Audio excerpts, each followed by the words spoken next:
따뜻한 감성, 차가운 이성, 정확한 분석이 함께합니다. 뜨거움과 따뜻함이 함께하는 시간, 신율의 출발 새 아침. 신율의 출발 새 아침 3부 순서 시작합니다. 제가 앞서도 말씀드렸지만 리퍼트 주한 미국 대사가 괴한의 공격을 받았다는 사실 전해드렸는데요. 이 사건은 오늘 오전 7시 42분 서울 세종문화회관 세종홀에서 발생했습니다. 오늘 통일운동단체죠. 민족화해협력 범국민협의회 조찬 강연이 예정이 돼 있었는데요. 리퍼트 미국 대사는 강연을 준비하다가 남성 한 명의 공격을 받았다는 겁니다. 현재 리퍼트 대사는 강북 삼성병원에 이송돼서 치료를 받고 있고요. 용의자 남성은 붙잡혀서 종로경찰서로 이동되고 있습니다. 참석자의 증언에 의하면 조찬 강연이 시작되기 전에 다들 숲으로 돌리고 있었는데 갑자기 비명소리가 났다. 그리고 용의자는 이렇게 외쳤다고 합니다. 나는 김누구누구다. 남북은 통일돼야 한다는 소리를 질렀다는 건데요. 그리고는 실려나가는 미국 대사의 얼굴이 피투성이가 돼서 엎혀나갔다는 내용입니다. 아직 지금 알려진 바로는 리퍼트 대사의 생명에는 지장이 없는 것으로 알려지고 있지만 리퍼트 대사가 얼마나 다쳤는지는 아직 확인되고 있지 않습니다. 다시 한번 말씀드립니다. 오늘 오전 7시 42분에 조찬 강연을 준비 중이던 리퍼트 주한 미국 대사가 서울 세종문화회관 세종홀에서 괴한 한 명의 공격을 받았고 지금 현재 강북 삼성병원에서 치료 중이라는 소식을 전해드립니다. 저희가 신율의 출발 새 아침에서는 관계자가 연결이 되는 대로 여러분에게 보다 자세한 소식을 전해드리려고 노력하겠습니다. 여러분 문자 많이 보내주셨는데요. 8882님, 우리나라 통계조사는 왜 이렇게 현실과는 맞지 않는 것을 말하는지 방송하는 교수님도 힘드시겠어요. 5140님, 할 일 안 하는 의원들 세비 아깝다고 세비가 아깝다면서 해체가 당연하다 이런 말씀 주셨고요.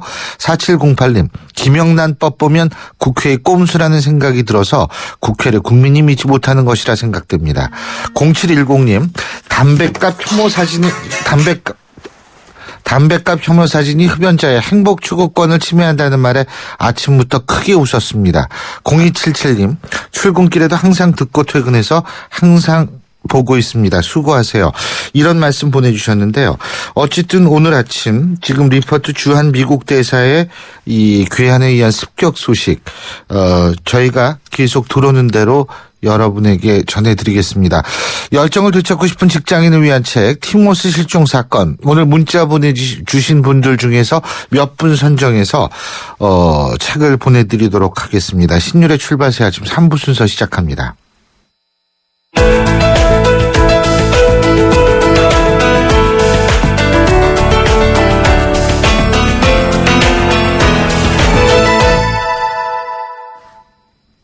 이제 며칠 후면은 세계 여성의 날인데요. 우리나라에서는 첫 여성 대통령이 탄생했는데 과거에 비해서 그래서 여성의 지위가 많이 향상되고 차별도 없어지는 것 같습니다. 하지만 아직 세계 곳곳에서는 여성의 생존권과 참정권이 박탈당하고 있는 실정인데요. 뿐만 아니라 지금 이 순간에도 가장 가까운 북한에서는 힘없는 여성들이 북한 독재체제의 희생양으로 전락하고 있습니다. 세계 여성의 날을 맞이해서 북한 여성들의 인권 실현을 위한 대한민국과 국제사회의 적극적인 움직임을 호소하는 목소리가 높습니다. 뉴코리아 여성연합 이소연 대표 연결해서 자세한 입장 들어보겠습니다. 이 대표님 안녕하세요. 네, 안녕하십니까. 이소연입니다. 아, 예. 조금만 목소리 크게 해주십시오. 예. 네. 예. 네. 오늘 아침에 이 네. 주한 미국 대사 리퍼트 대사가 괴한의 습격을 받았다 이런 얘기를 네. 하는데 남북은 통일돼야 한다는 소리를 지르면서 괴한의 습격을 받았다고 하는데 네. 통일은 돼야 되겠지만 사실 지금 같은 북한의 실정이 너무 열악한 거 아니겠습니까? 지금 인권유린 실태 남성보다 여성이 더 심각하죠, 북한의 경우. 네, 그렇습니다. 지금 북한에서는 아직까지 사회주의 체제라는 것을 고수하면서 집안의 가장인 남성들에게는 사회적인 형제를 위해서 공장 기업도에 무조건 출근하도록 하는 조직생활 제도가 있어요. 네. 그래서 남성들은 월급을 2,000원, 3,000원 받더라도 회사에 나가야 되기 때문에 그 2,000원 받고 생활을 하려면 남편이 받아오는 월급 2,000원으로 생활하려면 쌀 1kg가 5,000원 하는 북한에서는 전혀 살아갈 수가 없습니다. 예. 그러다 보니까 가족의 생계부터 시작을 해서 사회적인 이런 노동력이나 이런 곳에서 지금 여성들이 요소가 참 많아지고 있고요. 예. 그러다 보니까 여성들이 가정의 생계나 또 밖에 나가서 생활하면서 그런 곳에서 인권유린이 참 많이 생긴다는 겁니다. 예. 그래서 대표적으로 뭐냐면 가족의 생계는 자식들은 굶겨주시지 말아야 되겠고 하니까 여성들이 밤이면 나가서 자기 몸을 파는 거예요. 아. 예, 욕전이나 이런 곳에서 그냥 여기에 있는 남성들하고 정말 그냥 매매원이나 같은 거죠. 사는 것은 아니지만은 잠깐 동안에 몸을 주면서 돈을 받아다가 예. 가족이 생계를 이어나갈 수밖에 없고요. 또 이런 여성들 외에 지금은 북한에서 시장 경제가 생기면서 남성들은 회사에 나가야 되기 때문에 실제 시장에 나오는 것은 여성들입니다. 예. 그러면 아침 7시부터 저녁 10시까지 이 여성들이 시장에 앉아서 정말 한 푼 한 푼 벌기 위해서 시장에서 또 그렇게 가진 고생을 다 하고 있고요. 예. 이러다 보니까 여성들이 그 가족을 위해서 탈북이라는 것도 선택을 할 수밖에 없는 이런 지경에까지 온다는 거죠. 예, 그렇군요. 네. 그리고 우리 이 대표께서는 여군이셨죠, 북한에서? 그렇습니다. 근데 여군에서도 이 성적인 문제가 많이 발생하는 모양이에요. 어떤 상황이죠? 네, 제가 북한 4군단 사령부에서 상사로 근무를 오랫동안 10년 동안 했습니다. 예. 근데 저희 부대에서도 단편적인 실례로 중대장이 40명에 가까운 여군들을 성폭행해서 40명을요? 예, 한 사람이? 그렇습니다. 그러니까 북한의 요군들의 군사복무 기간이 거의 7년, 지금은 조정이 돼서 7년인데요. 예. 제가 할 때 당시 10년씩 하는 이런 장기간의 군사복무 기간에 여성들이 위에 장교가 요구하는 이런 성상납이나 또는 원조교제 같은 것을 요구하면 거기에 응할 수밖에 없다는 거예요. 아. 예, 그리고 독재 국가다 보니까 권력을 가진 사람이 내가 너를 그동안에 군사복무 기간에 어떤 식으로 너를 봐줄 수도 있고 제대할 때는 내가 너를 장원시켜줄 수도 있고 야. 이런 말로 감언이설로 꼬여가지고 예. 여군들을 지속적으로 성폭행하고요. 그러다 보면 여군들 속에서는 여군 생활이 군 생활이 경제적으로 어렵기 때문에 여성들이 장례식이가 고르지 않습니다. 그래서 자기가 임신한 것도 모르고 지나가는 경우가 참 많아요. 아니. 그러니까 그에 대한 예. 아니 근데 그렇게 성폭행 당하다가 예를 들면 여군 복무 기간에 임신이라도 하게 되면 그거 어떡합니까? 그래서 임신하게 되면 그게 지금 북한 여군에서 제일 심각한 문제인데 예. 그러면 피해자인 여성한테는 군 생활을 잘 못했고 예. 지가 똑똑하지 못했기 때문에 이런 것을 당했다라는 것으로 사회적으로 매장을 시켜서 불명예 제대를 시킵니다. 그러면 북한 내에서 불명예 제대된 군인은 또 집에 와서도 사회적으로도 따가운 눈총을 피할 수밖에 없고 피하지도 못하고요. 예. 그냥 평생을 사회적으로 매장돼서 살아갈 수밖에 없고요. 예. 근데 여기에 뭐냐면 가해자는 장교가 아닙니까? 예. 근데 이 가해자는 절대 불명예 제대나 법적인 처벌이 전혀 없고요. 그냥 그 위치에서는 군사복무를 시킬 수 없기 때문에 예. 다른 부대로 그냥 조정시키는 것으로 그냥 끝낸다는 겁니다. 이게 바로 북한 여군들의 가장 제일 심각한 문제죠. 예. 네. 그렇군요. 그리고 또 하나 여성들이 이제 위협을 받는 부분이 탈북을 해서요. 그죠? 네. 중국으로 갔는데 거기에서도 인신매매를 당하는 경우가 실제로 존재한다. 이런 부분 아니겠습니까? 그렇습니다. 대한민국에 지금 온 탈북자가 27,000명 지금 돼가고 있는데요. 예. 여기에서 80%가 여성들입니다. 왜 여성일 수밖에 없냐면 그 가족의 생계 문제 때문에 탈북이라는 것을 선택을 했고 저희가 한국을 거쳐야만이 올 수 있는데 중국으로 가게 되면 브로커들이 이 여성들을 받아서 그냥 너희가 뭐 한국으로 보내줄 수가 없고 중국에서 어떻게 살아야 되는데 살다 보면 이 사람은 돈벌이 수단으로 인해서 그 여성들을 인신매매 한다는 겁니다. 그래서 2만 7천 명이 80% 여성들이 거의는 인신매매를 하는 것을 경험을 할 수밖에 없고요. 또 그렇다고 인신매매 당한다고 해서 뭐 좋은 곳에 가서 사는 것도 아니고 중국에서 장가못간 이런 농촌 산골 둥지로 그냥 팔려가서 자기 생을 포기하고 산다는 겁니다. 예, 네. 그렇군요. 근데 이게 지금 이런 인권 문제를 해결하기 위해서 네. 물론 이제 우리 정부도 노력을 하고 있고요. 네. 세계에서 계속 북한 인권 문제에 대한 문제 제기를 하고 있는데 네. 그럼에도 불구하고 이걸 뭐부터 해야 좋을지 모를 정도로 인권이 열악하니까. 그죠? 네. 네. 가장 시급한 과제가 뭐라고 보십니까? 뭐 그동안에 저희 많은 분들이 와서 이런 실상에 대해서 많이 증언을 하셨는데 지금까지 이것이 그냥 저희 탈북자들의 문제로 끝났다는 겁니다. 그래서 아직까지 우리 대한민국에서 북한 인권법 하나도 지금 통과를 못 시키고 있는데 저는 가장 시급한 과제로는 우리 이제는 전체 대한민국 국민들이 이 인권법 통과를 위한 그 인권법이 그래도 법성으로 만들어져야만이 북한의 그 가해자를 처벌할 수 있지 않겠나 이거예요. 그래서 우리 국민들의 많은 지적 관심이 지금 가장 첫 번째 우선 과제가 아닐까라고 생각합니다. 예. 잘 알겠습니다. 오늘 말씀 여기까지 듣겠습니다. 고맙습니다. 네, 고맙습니다. 지금까지 뉴코리아 여성연합의 이소연 대표였습니다.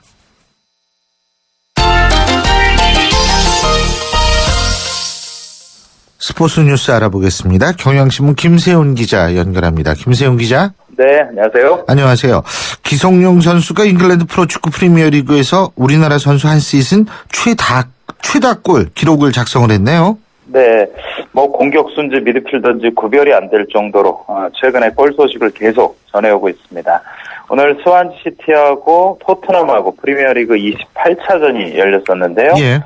기성용이 0대1로 뒤진 전반 19분에 동점골을 터뜨렸습니다. 이 골로 이제 프리미어리그 정규 시즌 정규 리그에서만 6번째 골을 기록을 했고요. 이전에는 박지성 선수가 2006-2007 시즌에 그때 맨체스터 유나이티드에서 프리미어리그에서 5골을 기록했었거든요. 그게 지금까지 한국 선수가 프리미어리그에서 한 시즌 기록한 최다골 기록이었었는데 기성용이 오늘 6번째 골을 기록을 하면서 박지성을 넘어섰습니다. 그리고 골을 장면 다 이제 우리 청취자 여러분들도 이제 스마트폰이나 이런 걸 통해서 보시면 아시겠는데요.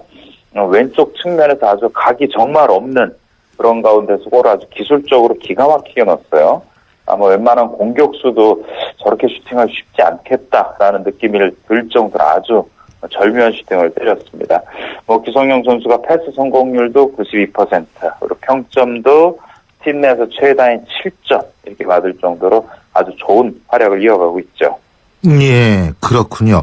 그리고 기성용 선수하고 손흥민 선수가 이 앞선 박지성, 설기현 선수 이런 선배들보다 더 큰 기대를 받고 있지 않습니까? 근데 그렇습니다. 사실은 기회도 더 좋은 기회를 많이 받고 있는 것 같아요. 그 이유가 뭘까요? 그러니까 일단 기성용, 그러니까 이전에 앞서서 이영표라든지 박성이라든지 설기현 선수 이런 선수들도 프리미어리그에서 좋은 활약을 했습니다. 예. 근데 냉정히 보면 이 선수들은 주전보다는 약간 백업 쪽에 좀 가까웠고요. 그리고 축구에서는 센터 라인을 책임지는 선수들이 있다. 이런 표현을 씁니다. 네. 일단 딱 중심을 잡는 선수들이죠. 원톱 공격수라든지 그런 중앙 미드필더라든지 중앙 수비수, 골키파 이렇게 센터 라인을 점령하고 있는 선수들이 팀의 주축이기도 하고 연봉도 상당히 높거든요. 근데 박성이나 설기현이나 이영표는 중앙 선수들이 아니라 측면 선수였습니다. 근데 기성용 같은 경우는 중앙 수비형 미드필더 내지는 중앙 공격형 미드필더로 뛰고 있어요. 그러니까 우리나라 선수뿐만 아니라 동양 선수가 이런 프리미어리그에서 중앙 센터 라인을 차지한다는 게 쉽진 않은데 그런 면에서는 기성용 선수가 다른 앞선 선배들보다 훨씬 더 중요한 역할을 하고 있는 거죠. 지금 나이가 26, 키가 186cm, 몸싸움에서 전혀 밀리지 않고요. 그리고 호주에서 오랫동안 축구 유학을 하면서 영어도 의사소통도 별 문제가 없고 하니까 이런 모든 게 종합적으로 잘 어우러져서 계속 성공 신화를 앞서가고 있습니다. 예, 그렇군요. 그리고 영국의 로열 세인트 조지 골프장이 128년 역사에서 처음으로 여성을 회원으로 받아들이기로 했다. 결정이 났다고 하는데 네. 이제 이렇게 회원으로 받아들인다는 사실이 저는 오히려 놀랍습니다. 예. 네. 좀 아직도 이런 데가 있나라는 글쎄 생각이 말이에요. 들 정도인데요. 브리티시 오픈이 개최지가 10곳 정도 됩니다. 그 중에서 어제까지만 해도 남자들이 출입은 할 수가 있어요. 근데 회원으로 받아들이지 않는 골프장이 3곳이 있었거든요. 그 중에 네. 하나가 바로 오늘 이제 여성 회원을 받아들이겠다 이렇게 결정을 했고, 그곳이 바로 로열 세인트 조지 골프장입니다. 회원들이 투표에 참여해서 90% 찬성으로 여성 회원을 받아들이기로 했고요. 앞서 말씀하신 것처럼 128년 만에 처음으로 여성을 회원으로 이제 받아들이겠다 이렇게 결정을 한 겁니다. 앞서서도 스코틀랜드 세인트 앤드류스에 있는 로열 앤 에인션트 골프 클럽, 이게 RNA라고 해서 영국 내 골프장 중에서 상당히 오래되고 상당히 권위 있는 그런 골프장인데요. 이것도 지난 9월에 여긴 260년 만입니다. 남성 전용 정책을 변경을 해서 여성 회원을 받아들인 적이 있습니다. 예. 이처럼 이제 골프에서도 점점 양성 평등이 이루어지고 있는데, 이제 이런 좀 비아냥도 예전에는 있었어요. 그러니까 골프가 GOLF니까요. 이거를 G는 젠틀맨, O는 only, L은 lady, F는 forbidden. 그래서 남성들만 와라, 여성들은 금지된다. 이런 비아냥도 사실 있었습니다. 예. 골프계가 점점 더 여성의 이제 문을 열어야 된다는 알고요. 문을 좀 열고 있는 거고, 스포츠 종목 중에서 남녀의 양성 평등이 가장 잘 이루어진 종목이 테니스입니다. 테니스 예. 같은 경우는 지금 남녀 메이저 대회가 1년에 4개 있는데, 그 메이저 대회에서 남녀 상금이 똑같아졌습니다. 보통 이제 어떤 대회를 하던가 어떤 종목인가 대부분 남자들이 훨씬 더 많은 상금을 가져가게 돼 있는데요. 어떻게 보면 테니스가 거의 유일하게 남자 여자의 상금이 똑같은 메이저 대회에서 그런 종목이죠. 예, 그렇군요. 잘 알겠습니다. 오늘 말씀 여기까지 듣죠. 고맙습니다. 네, 고맙습니다. 지금까지 경향신문 김세훈 기자였습니다. 차우가 같네. 차우가 같아. 2588 2588이 왜 차우가 같냐고요? 고객님 제발 한 번만 눌러서 확인해 주세요. 왼쪽 오른쪽 차우가 완전 같은 대리운전 번호죠? 응답하라 2588 응답하라 2588. 예, 제가 앞서 7시 42분에 리포트 주한 미국 대사가 조찬 강연 준비 중에 한 교연의 습격을 받았다는 속보를 말씀드린 적이 있는데요.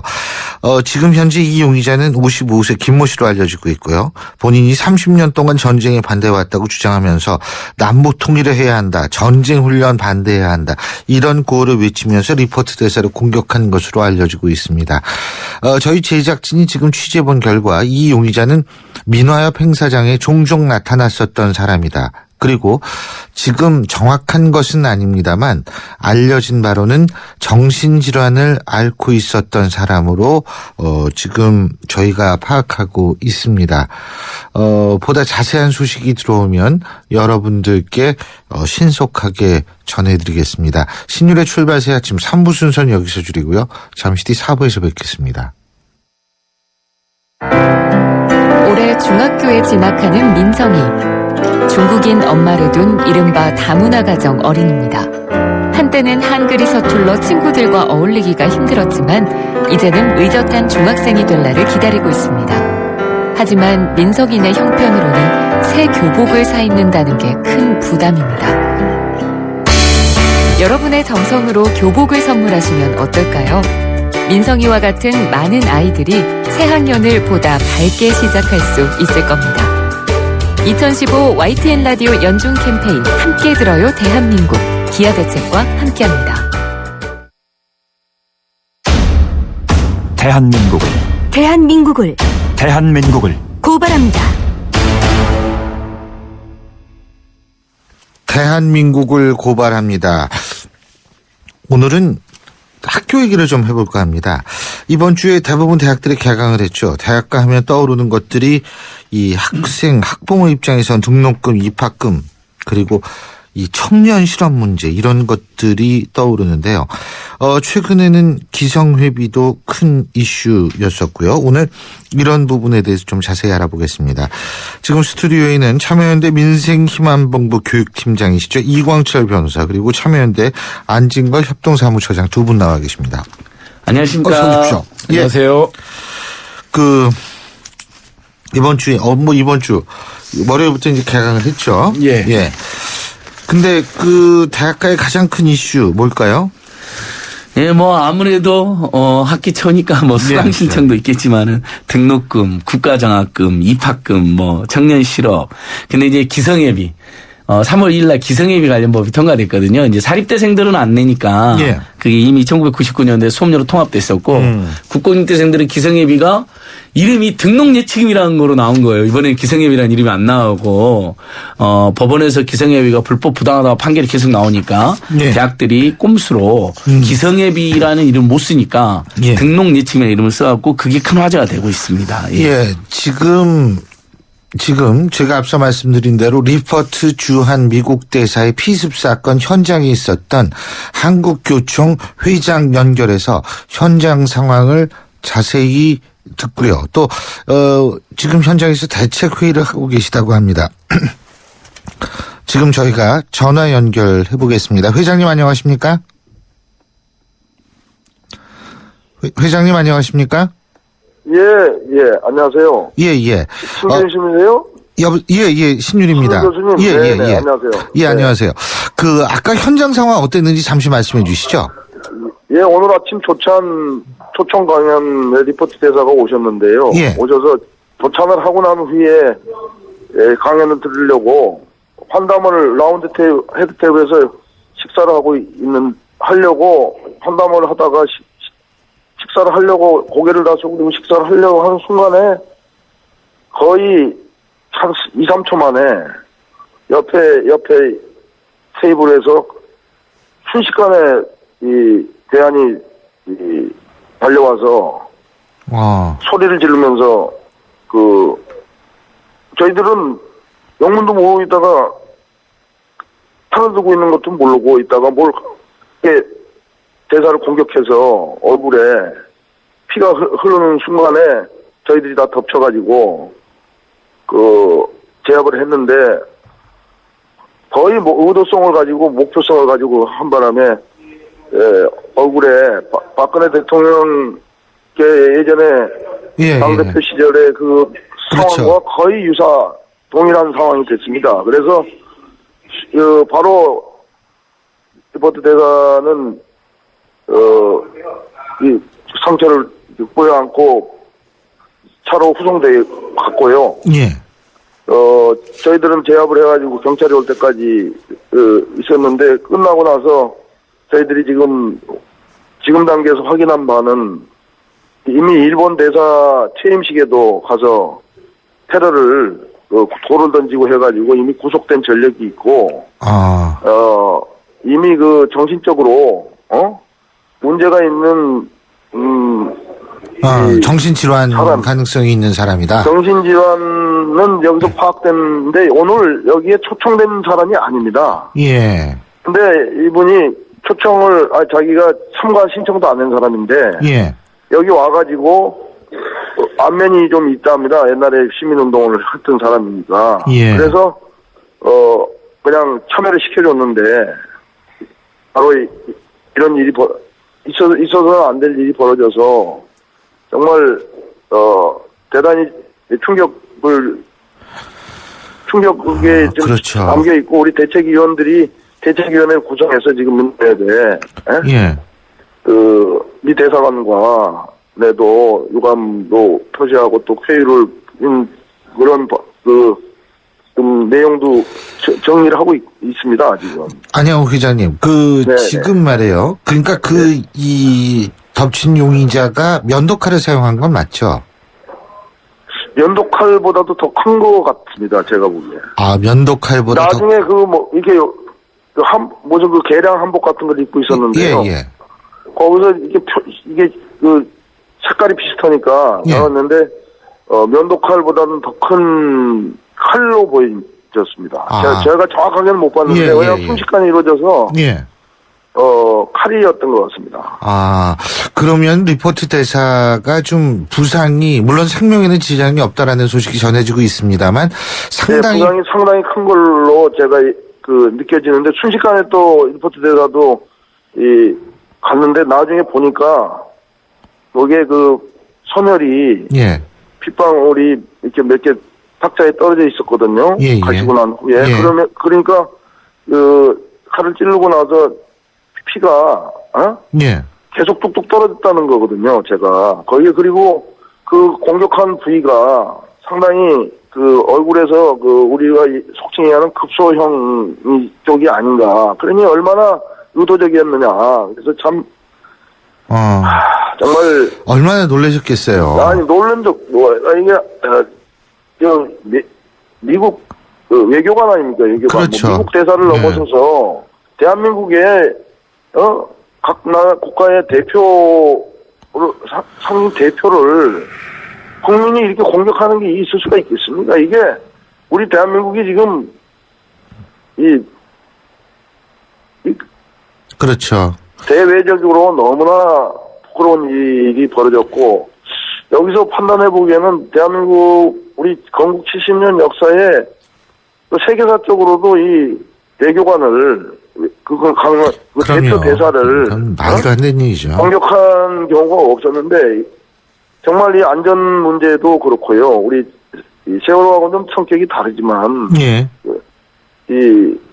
좀 더 심각하게 예. 이번 이 사건을 계기로 또 미국과의 외교 관계에서도 참 걱정되는 부분이 있어서 저희들이 상황을 잘 설명하고 정말 대책을 잘 마련해야 될 것 같습니다. 그러니까 이 용의자가 30년 동안 전쟁에 반대해왔다. 남북 통일을 해야 한다. 전쟁을 위한 반대한다. 이 소리를 지르면서 뛰어간 거는 맞습니까? 그 소리는 못 들었습니다. 못 들으셨어요? 나중에 예. 제압을 해놓고 경찰이 오는 동안에 예.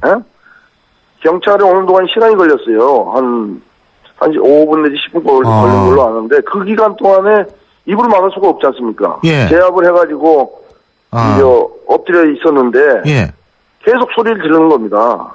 그래서 아마 기자님들이 그거를 아마 받아 쓴 것 같습니다. 그러니까 이제 공격할 당시에는 뭐라고 소리를 오는 동안에는 소리를 쳐야 안 지르고 몰랐죠. 저희들은 다 뭔지도 모르는데 그냥 달려와서 얼굴을 얼굴 찌르면서 그 소리를 질렀던 것 같고 그런데 그때는 무슨 소리인지 저희들은 몰랐고 이제 제압돼 있는 상황에서 이제 경찰이 오는 기간 동안에 입을 막을 수가 없으니까 예. 본인이 이제 계속 구호를 떠들었던 거죠. 지금 대책회의하고 계시다고 하던데 어떤 네네. 내용으로 대책회의를 하고 계십니까? 지금 말씀드린 대로 예. 한미 관계라든지 한미 관계에 예. 그래도 고려해서 저희들이 미 대사관에 예. 정말 심심한 이 사의를 표명하고 또 향후 우리 또 리포트 대사님께 정말 죄송하지 않습니까? 예. 국가를 대표하는 대사를 떠나서 한 개인으로서도 예. 그리고 또 우리 민화협이 추구하는 이 통합 단체로서의 그동안에 취해 왔던 방향과 관련지어서 미국과의 외교적인 문제가 너무나 그렇죠. 어떻게 전개될 것인가에 대해서 너무 우려가 있기 때문에 그 문장을 지금 만들고 있습니다. 성명을 발표하시기 위한 문장을 만들고 계시군요. 또 상황을 보고를 드려야 되니까요. 예. 어쨌든 경황이 없으실 텐데 이렇게 인터뷰 현장에서 연결해 주셔서 정말 청취자 여러분 대신해서 감사하다는 말씀 드리겠습니다. 고맙습니다. 또 정확하게 팩트를 알아야 될 이기 때문에 응을 했습니다마는 마음이 경황이 없습니다. 어쨌든 수습을 좀 잘 하시길 부탁드리겠고요. 오늘 말씀 여기까지 듣겠습니다. 고맙습니다. 예, 감사합니다. 예, 네. 지금까지 현장에 바로 그 헤드 테이블 옆자리에 앉으셨던 민화협 상임의장 8분 중에 한 분이시죠. 지금 한국교총 회장을 맡고 계신 안양욱 한국교총 회장과 현장 분위기 들어봤습니다. 7시 42분이니까 지금 1시간 전에 지금 일이 발생을 해가지고 지금 정신이 없는데, 그 등록금 참 얘기 마저 해야죠. 예. 근데 국공립 때만 해당이 되는 모양이죠, 이광철 변호사님? 예. 이미 안진걸 처장 얘기한 것처럼 1999년에 이미 사립대에서는 이제 기성예비가 수업료로 통합되었고요. 예. 이제 국공립 때만 기성예비가 남아 있었는데 이게 이제 조금 그 연원을 좀 따져 올라가 봐야 됩니다. 2012년부터 이제 기성예비가 법적 근거도 없이 그건 왜 걷느냐? 그걸 걷는다. 그렇게 해서 이제 그 많은 학생들 또 졸업생들이 이제 소송에 참여해가지고 기성예비 반환 소송이 시작됐거든요. 예. 근데 그게 1, 2심에서 승소를 했고 예. 기성예비가 법적 근거도 없이 징수가 되어가지고 이 행정이 지켜야 할 법치 행정의 원칙에 어긋난다. 그렇게 해서 곧 대법원 판결을 앞두고 있습니다. 그렇게 해가지고 국공립대 총장들이 이제 발등에 불이 떨어진 거죠. 예. 전체 기성예비가 사실은 그 국공립대 그 공립대 예산 총액이 차지하는 비중이 거의 17%여가지고 막대하고 또 수업료는 거두면 국고로 들어가는데 기성예비는 이제 학교 자체 예산으로 쓸 수 있는 돈이라서 이게 예. 완전히 학교 입장에서는 쌈짓돈이었거든요. 그래서 이렇게 법적 근거가 없다고 아우성을 치고 굉장한 로비가 있었던 것으로 아는데 어쨌든 그래서 부랴부랴 지금 대법원 판결을 앞두고 국회가 이런 그 국립대학의 회계 설치 및 재정 운영에 관한 법률이라는 좀 긴 이름으로 이 기성예비를 거둘 수 있는 사실상 징수할 수 있는 그 법적 근거를 마련한 것인데 사실 이제 법적 근거를 마련하기 이전에 이번에 뭐 기성예비를 더 거둘 수도 없고 왜냐하면 기성예비 거두면 또 돌려주라고 소송 판결할 테니까 그리고 법 통과는 아직 안 된 상황이라서 교육부가 꼼수로 등록 예치금이라는 좀 희한한 이름을 동원해 가지고 지금 기성예비에 상당하는 돈을 걷고 있었던 거죠. 그렇군요. 그러니까 이게 뭐 사립대학은 통합됐다면은 결국은 등록금 올린 거나 마찬가지잖아요. 네, 맞습니다. 그러니까 네? 그 우리 국공립대 학생 학부모들 입장에서는 원래 이제 그 고지서가 날라오잖아요. 집집마다 그렇죠. 가장 무서운 게 호환 마마가 아니라 등록금 고지서란 말이 있는데 예. 거기서 보면 수업료는 한 20%밖에 안 되고요. 기성예비가 한 80% 됩니다. 예를 들면 1년에 평균 국공립대 등록금이 415만 원쯤 되는데 1년에. 네, 1년에. 그렇죠. 그래서 한 학기에 뭐 한 200 얼마나 나올 거 아니에요. 예. 210만 원 정도 나오나 보면 그중에 20%는 수업료고 나머지는 80% 기성예비였습니다. 그러니까 완전 편법이고 꼼수였는데 그렇다면 사실 다른 나라도 보면 뭐 사립대까지 무상교육하는 나라도 있지만 그걸 떠나서 최소한 국공립대는 국가가 책임지는 구조로 되어 있는데 우리는 기형적으로 80%를 민간에 떠넘겼던 건데 그 부분에 대해서 사과나 해명도 없이 이름만 등록 예치금으로 이렇게 이번 1학기에 지금 부과를 해서 문제가 되고 있고 그래서 지금 민변과 참여연대 다시 소송을 했습니다. 그 학생 돌려줘야 된다. 근데 국회에서는 그 논란을 피하자고 국립대개법을 만들어가지고 이제 기성예비를 수업료 통합하는 법이 통과된 것이죠. 예. 수업료에 통합한다. 근데 이게 등록금 지금 예. 이 분위기상으로 등록금 앞으로 못 올리거든요. 그 등록금 아마 제가 볼 때는 떨어지긴 떨어질 거라고 생각을 해요. 예. 물론 학생 수가 줄어들어서 예. 지금 재정이 튼튼한 대학 아니면 버틸 수 있는 상황이 아닙니다. 제가 이 대학에 있어서 잘 아는데. 네. 그러니까 올리고는 싶을 거예요. 여기 국공립대뿐만이 아니라 사립대학교들도. 네. 근데 이걸 통합시켜버리면 못 올리니까 더 손해 아닙니까? 뭐 근데 이제 그렇게 보기가 어려운 것이 예. 이제 기성예비는 사실상 법적 근거가 없이 마련된 것이어서 그리고 이제 등록금 상한제라는 게 있고요. 예. 매년 물가 인상률에 연동해 가지고 예.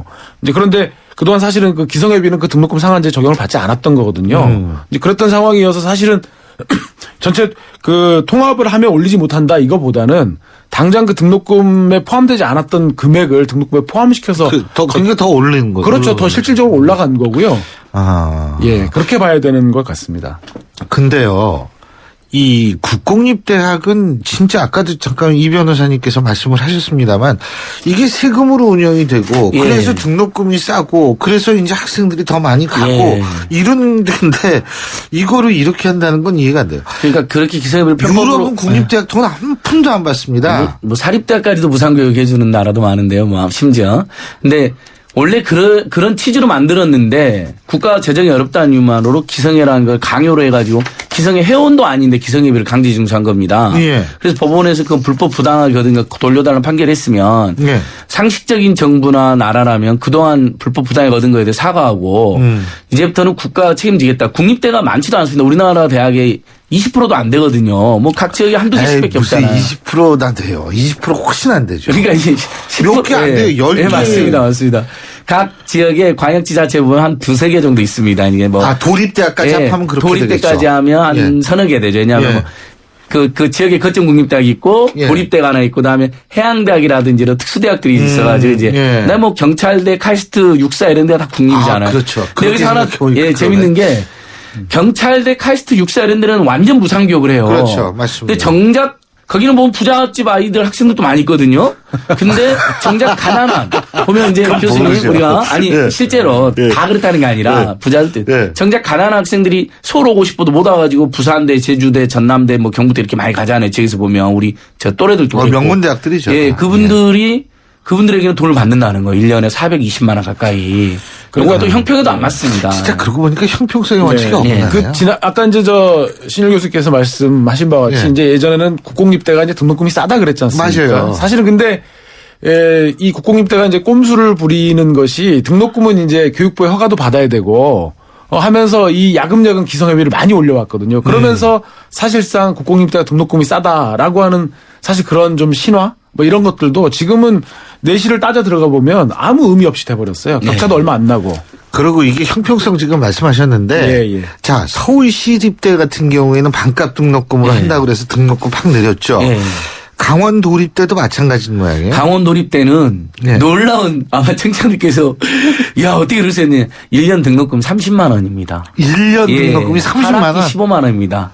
그래서 강원도에서 가난하지만 유능한 인재들이 많이 몰려들고 있다고 이렇게 지금 분석이 나오고 있는데요.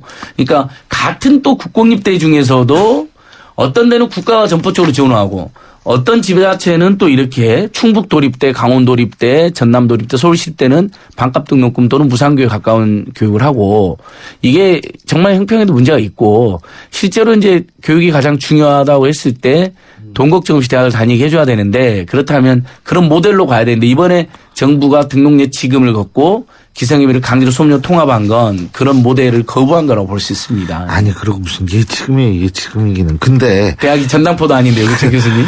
국가 장학금 예? 이거 뭐 이렇게 저 오늘 새벽에 이렇게 저 방송국 오다 보면 뭐 국가 장학금 광고도 하고 그래요. 네 맞습니다. 그거 얼마나 줍니까? 여기 제가 한번 말씀드린 올해 기준으로요. 예. 소득 1분, 2분이 대학생이니까 이제 전체 부모님 소득을 10분위로 나누면 1분위가 이제 저소득층이고 10분위가 최고소득층인데 1분, 2분위는 1년에 480만 원. 아하. 그다음에 이제 보통 서민 중산층 들어가는 4분, 5분, 6분위. 1분, 2분위는 등록금 1,000만 원 시대로 하면 반값 등록금 근접했습니다. 예. 근데 보통의 많은 우리 국민들이 포진되는 3, 4, 5, 6분이 여기가 이제 서민 중산층인데 예. 예를 들면 5분위 기준으로 1년에 168만 원밖에 주지 않습니다. 그러니까 등록금의 10분의 1에서 10분의 2밖에 주질 않는 거죠. 그래서 반값 등록금이 아니라 반의 반값밖에 되지 않았다라는 이제 대학생들의 비판에 직면해 있는 상황입니다. 네. 그리고 게다가 이제 한 가지 더 문제를 지적하자면 이 평점 평균 B 이상을 요구해가지고 그렇죠. 이제 엄격한 이제 상대평가제가 적용되다 보니까 실질적으로 등록금의 지원이 절실한 사람들에게 이 학점 때문에 이런 장학금의 혜택이 돌아가지 않으니까 사실상 이제 국가 장학금이라고 하는 게 이런 좀 문제들이 벌어져 가지고 지금 통계 수치상으로는 상대평가제에서 한 25 내지 35% 정도가 이런 좀 탈락되는 좀 문제가 있어가지고 특히 저소득층이 이로 인해서 큰 타격을 받고 있다 이런 분석들이 나오고 있습니다. 그래서 이 점도 차제에 좀 개선이 필요하다 이렇게 생각이 듭니다. 그게 악순환인 게요. 네. 이 B까지 70% 줄 수가 있어요. 네, 지금 네. 교육부 법령상인데 그게 웃기는 게 또 지키는 학교도 있고 안 지키는 학교도 있어요. 예. 상대평가를. 예. 그거 참 웃기는 건데 그래서 교육부가 이번에 대학 평가할 때 이거 지키는 학교는 2점 더 준다 그랬다가 또 막 반발이니까 그것도 없던 일로 해가지고 참 우습게 됐는데 근데 주로 서울 수도권 대학들이 엄격하게 지켜가지고 최대 30%까지 아예 국가장학금을 한 푼도 못 받는 거죠. 이제 근데요, 이런 문제. 이게 진짜 돈 없고 가난한 학생들이 학점 잘 받기 힘든 게 아르바이트하고 이렇거든요. 예, 맞습니다. 맞습니다. 저도 그런 거 좀 몇 경우 봤는데 예. 물론 이제 뭐 집에 돈도 있으면서 공부 안 하는 학생도 있지만 일부 있죠. 예, 항상 뭐 그런 경우는 있으니까. 근데 이거 진짜 좀 문제는 문제인 것 같아요. 예. 그리고 입학금 문제도 좀 심각한 거 아닙니까? 지금 입학금 문제도 사실은 뭐 법에 좀 근거가 좀 명확하지 않는 예. 부분이 있고요. 또 그리고 실질적으로 입학금이라고 하는 게 그 용처를 보면 예. 뭐 입학의 실무에 들어가는 비용들을 제하고 나면 사실은 뭐 어떤 멤버십을 취득하는 데 대한 그런 좀 학교들이 그런 형태로 돈을 걷는 성격이 좀 강하단 말이에요. 예. 과연 이제 그러면 이제 등록금 문제가 큰 사회적 화두가 되었고 그렇다고 하면 실제로 입학 실무에 들어가는 비용들을 정확하게 좀 정산을 해가지고 거기에 상당한 실배 개념으로 걷는 건 몰라도 입학금을 거의 100만 원에 가까이 이렇게 돈을 걷는 것은 가뜩이나 등록금 부담에 시달리고 있는 특히 저소득층한테는 큰 부담이 되기 때문에 이 부분도 차제에 제도적으로 좀 개선이 필요하고요. 무엇보다 학교 측에 좀 의지가 필요한 대목이라고 저는 생각을 합니다. 그리고 예. 1학년들 정할 길 없는 1학년들한테만 걷는 게 더 고약한 일인데 등록 안 하면 아예 학교를 못 다니게 하니까 그러니까 사실 합격 그리고 등록금은 통과 수수료가 장학금을 되고 받을 있거든요. 수가 없어요. 구조적으로. 예. 1등 하지 않으면. 그러니까요. 그래가지고 지금 어떻게 되면 서울시립대 인문계 등록금 103만 원 정도인데 예. 바로 옆에 있는 고려대학교는 입학금만 105만 원입니다. 입학금이 소문역 등록보다 더 비싼 거예요. 일부 사립대학들이. 그러니까 이거에 대해서는 저희는 지금 국회에 입학금을 못 받게 하거나 아니면 입학금을 입학식 실비 또는 입학 처음에 드는 일단 행정비용 외에는 못 받게 하는 법률도 지금 제출되어 있는 상황입니다. 그렇군요. 예. 지금 저희가 방금 조금 전에 현장 전화 연결을 했었죠. 그때 안양옥 교총회장 지금 민화협 상임의장이신데요. 안양옥 교총회장께서 대책회의를 한다라고 얘기를 했었는데요. 지금 그 대책회의의 결과가 발표되고 있습니다. 민화협이 성명을 발표하고 있는데요. 김영만 민화협 홍보위원장이 지금 대신 발표하고 있는데 경호상의 잘못을 사과하고 경찰 수사에 적극 협조하겠으며 어떤 책임도 회피하지 않겠다라는 요지의 사과 성명을 발표하고 있습니다. 1192님 이런 문자 보내주셨습니다. 신 교수님 왜 독일은 대학 등록금을 안 받는지 말해주세요. 말씀해 주세요. 예. 교수님. 이 대학 등록금을 안 보고 모든 그 교육의 돈을 안 받는 이유가 있어요. 그건 뭐냐면 독일 헌법에서 가장 중요한 것이 뭐냐면 기회의 균등인데 이 기회의 균등을 실현하기 위해서 뭐 돈이 있는 사람은 대학 가고 돈이 없는 사람은 대학을 못 간다? 이거는 기회의 균등에서 어긋난다는 거죠.